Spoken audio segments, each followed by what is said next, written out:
Özgün mal bozar. Buna koy bazar. Yılkı bazarının çıkıveriş yeri. O yerden çıkkanda buna burçta oturabız. Şu yerden gelip çaldıklarda olsanızlar olur.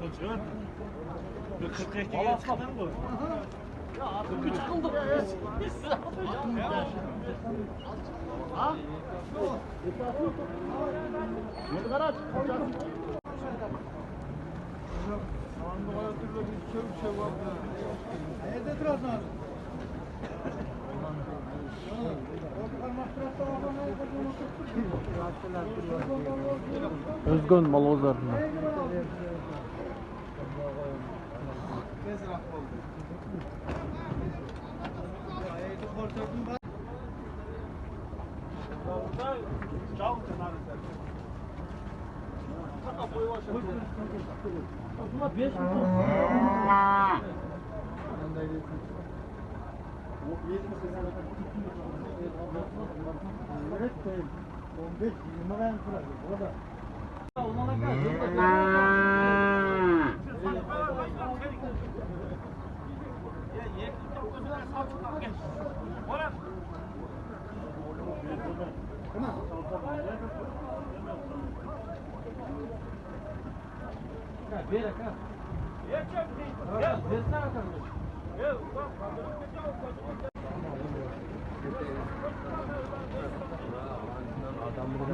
Makinesi bile hoş koydu.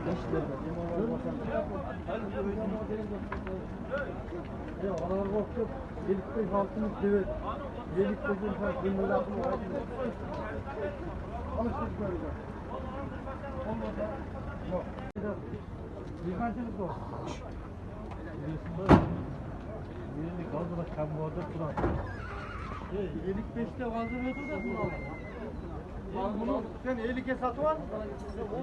Evet, tamam. 4 mü?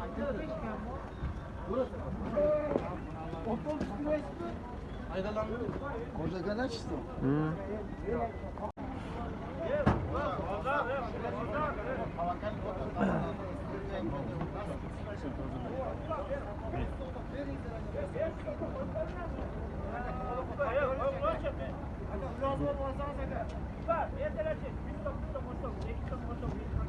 Ne oldu yok böyle ki oşulardı? Şimdi? Yok. Nereden gelirse dolar.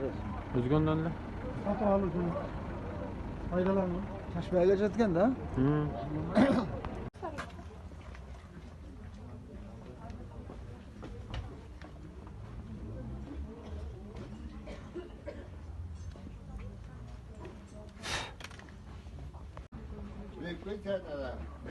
나는 이거 요새 진짜 가축게 떴어. 그냥 가축게다 까먹었습니다.